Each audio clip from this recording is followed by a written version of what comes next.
The purpose of this brief presentation is to go over how I want you to do your elevator pitch. So hopefully you'll do a great job in class, and maybe even if you choose to enter it in the fall for our QU competition and are lucky enough to go to Chicago for the national competition. The required elements that you need to put together for a good elevator pitch are you identify yourself, who you are, what's the name of your company, why are you qualified to launch this, and what role are you going to play in the company. And we'll go over all these in more detail in just a second. The second element is to identify and relate the problem with the solution. Identify your market niche, the size, and the opportunity. Identify key competitors and your competitive advantage. What do you think your revenue and profit projections are going to be? What have you done so far, and what will you be doing in the future for milestones? And how much money do you need to get this off the ground, and what are you going to use it for? Problem and solution is, what do you do?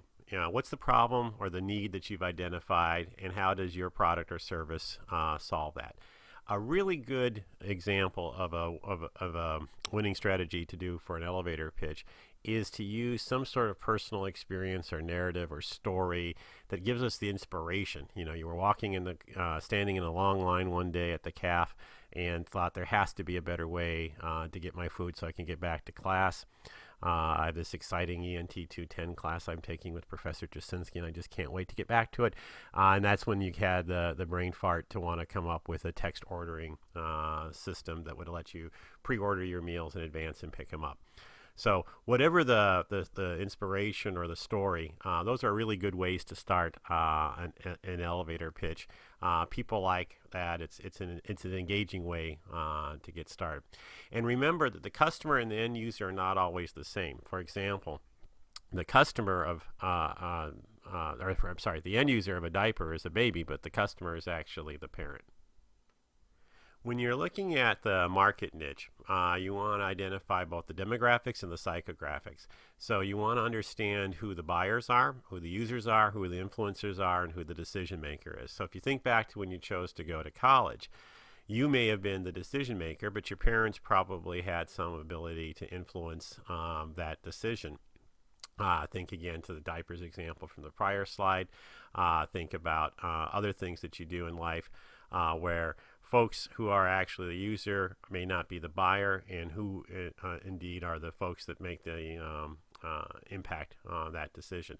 In terms of demographics, obviously the standard things would be, are they college age people? Are they both male and female? What kind of income level are you looking at? You might look at zip code or regions of the country as well. And that infousa.com is a great way to get all this. As far as psychographics go, you're looking at lifestyles. Are they subscribers to particular magazines? What is the motivation? Do they drink wine? Do they drink beer, etc.? Anything that you can do to flesh out the customer more than less is always a good thing in the elevator pitch. Now that you've told us who your customer is, the very next thing you're going to tell us in your elevator pitch is, well, how many of those people are there, and what's the total opportunity? So the size is the number of customers, and the opportunity is the dollar value of that. So it's pretty simple math. This isn't going to be Math 118 calculus kinds of stuff. This is saying, if I think there's 1,000 people that could buy my product or service and I charge $10, my total opportunity is 10,000. And again, a great way to get a first guess as far as the quantity goes is the infousa.com. Pricing is one of the biggest entrepreneurial challenges. In ENT 210, we're not going to get into it a lot. In future courses in the eShip program, you will spend more time on it. But pricing is going to be a function of what you think you can get based on what the competition sells, how unique your product is, what the customers can afford, etc. So we'll talk about that a little bit later. So customers lead us to competition. The worst thing you can say in any entrepreneurship event that you're doing, whether it's an elevator pitch or business model competition, is that we have no competition. There's always inertia or the status quo, and usually most people have some sort of direct competition. You only have 90 seconds. If that wasn't clear before, I want to make sure it's clear now. So the script you're talking about writing for this first assignment is only going to be about a page long because you've only got 90 seconds to state everything. So what you want to be really clear about is you acknowledge who the competition is. Try to name them specifically. So if I'll bring up a new fast food hamburger chain, identify that it's McDonald's, and you're going to say McDonald's does, order entry really well, but their weakness is they don't have a wide variety of fresh, locally grown food, and that's going to be our major competitive advantage. So what you want to do is give them a shout out that they're not complete idiots, but then talk about what you think they don't do so well and why that's going to be something you can capitalize on and be successful. The SB 450 class that you'll take during your senior year or your last year at Quinnipiac as an undergrad is where we spend a lot of time talking about competitive advantage. But here, you think about all the different ads you see on television. Is your product or service cheaper, faster, longer lasting, more or less, etc.? So this is really where you're trying to talk about what makes us different from all the other hamburger joints or text ordering food services or diapers or etc. Whatever it is that you're doing, what makes you unique? I always try to say, try not to make that we're cheaper, because that's a tough one to maintain a long-term advantage on. You may be cheaper now because you don't need a lot of money to live off of because you're a college student, but at some point you're going to actually want to make money, and so your element of being less price is going to disappear quickly. So try to see what else besides being cheaper you can do to yield your competitive advantage. When you're thinking about competitive advantage, sometimes it's a good idea to look at other companies that are out there. So if you did go low cost, obviously Walmart, Southwest Airlines are great examples. Differentiation, Virgin. So if you took a difference between Virgin Airlines and Southwest Airlines, the difference between Nordstrom's and Walmart, I think that makes it pretty clear is that both, in this case, both pairs of companies sell the same thing or provide the same service, but they do it in vastly different ways. And focus is a way of just saying there's specific types of customers. Curves for Women, I think, would be a great example of how it was a gym, but it's a gym specifically skinned for one particular customer segment. So this might be an example. So you've got the YouTube version of it that you're watching right now, and I also posted the PowerPoints themselves because you may want to print this one out and take some of the detailed bullet points. But here's some different things. They're all mentioned in your textbook, but about what in specifically is the value proposition that you're providing for your customer. Now, for the purposes of the elevator pitch in this class, we're not going to have you get a lot of detailed with the numbers, but basically what I want you to do is get me an idea of how much money you think this particular idea can make, and how much money is it going to cost to get it off the ground. So sales is how much money you're going to make from selling your product or service. It's the gross. Profit is the net. So profit is revenue less expenses. And investment means how much money do you need to actually get the business off the ground.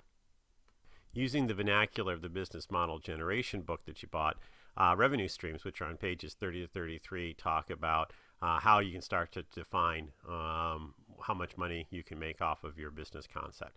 So what you're looking at is how much are they willing to pay, which may be different than how much they currently are paying. They may pay more if they can get better services, faster, cheaper, quicker.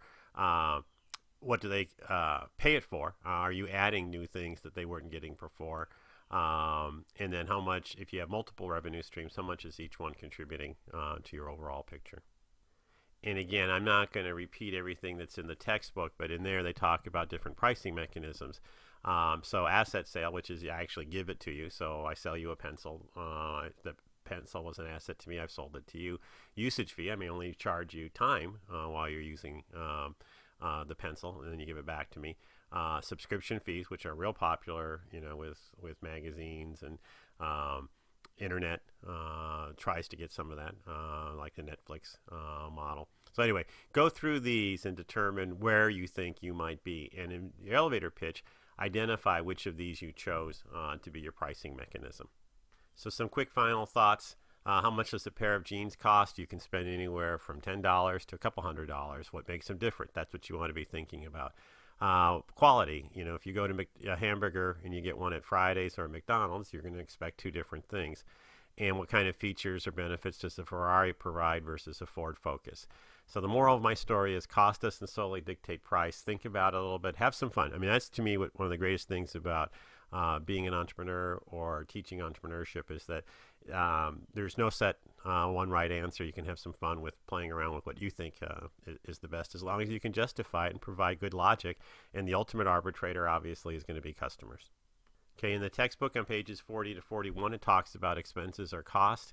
And it basically says which is the one that your business is most driven by. Are you cost driven, which means you're going to have to be careful about watching every penny of expenses, or are you value driven, which means you're going to put all your emphasis on driving value add to the customer? Depending on which one you choose, your cost structure is going to be different. So again, in your elevator script that you're turning in, please identify which of these two business models do you think you're following. A couple of things here about cost structure I want to point out is that there's a difference between fixed costs, which are things we have to pay every month regardless if we make a single penny in sales volume or not. So if we have to pay rent, we have to pay our people to work for us, etc. Those are fixed costs. Variable costs are things that we only incur if we make a sale. So if we're buying and reselling a product from a wholesaler and we only buy the product when we've actually sold it to an end user, then that would be an example of variable cost. The thing that you want to hint about in your business elevator pitch is whether at some point in time you can achieve economies of scale or scope. And again, in the 90 seconds, you don't have a lot of time, but I want you to point out which of these resources do you think is most important for your business concept. Is it having location? Is it having the rights to intellectual property? Is it hiring the right people? Or is it having the right financial resources? Again, this is an estimate of how much money you're going to need, so round it to the nearest $10,000. So I don't want to see anything with pennies or even any more precision than that. The key here is, what are you going to use it for? Is it to be buying equipment? Is it to prepaying salaries for people? Is it to do some advertising before you open, etc.? So what is it that you're going to use my money for is what an investor wants to know. Milestones have two components. It could be what you've done already. So have you talked to people? Have you storyboarded your app, etc.? And then for most of you, it's going to be, what are you going to do? So I've got this idea, and this is what I plan on doing in the next 90 days, 180 days, a year, whatever it is. Even though this came first in the required elements, I saved it for last because I want you to identify who you are, the company name, why you're qualified. So you're attending a top 100 business school. And then what are you going to do after you found the company? So being a founder is great, but what are you going to do after that? Are you going to be in charge of sales? Are you going to be in charge of manufacturing, etc.? So what's your role on an ongoing basis in the company? In choosing your company name, try to make it a real clear statement of what we do. You only have 90 seconds, so don't waste it by trying to explain a very obscure name. So my advice is make the name the same as the product or service for now. Back to the two different alumni companies that you looked at, Accelerate and Pylon. Here they're examples of some mission statements or taglines that they had about their businesses. And again, as I said a little bit earlier, your initial role may be as the founder or co-founder, but then tell us about what functional area of expertise and why you're qualified to do that. So for your qualifications, list your prior entrepreneurial experiences. This is a great example of why entering contests and getting involved in our different clubs is a great idea as soon as you can in your college career. But go back to your profile you did earlier for me and see if there's some other stuff there that might be relevant for claiming why you can be successful in launching this business. And again, I'm going to spend the last part of this presentation on the reasons to believe. So the most important thing you can get somebody to want to believe your new product or services can be successful is give them a guarantee, and then you can see these other four things. So we're going to walk through them real quick. Kitchen logic is old-fashioned common sense. Fresh fish is going to taste better than stale old fish. Band-Aids work because they're Band-Aids. Letting your customers actually try your product or service is a great thing. That's why you see a lot of apps give it away for free, let you try it, and then you upgrade to a premium version if you really enjoy it. Pedigree, a lot of you have a family business history, so you can talk about that. That's why this is going to work, or we've been certified by different accreditation folks. That's why the business school, AACSB, is important. Testimonials are also very good. 3 out of 4 of our prior customers would use us again.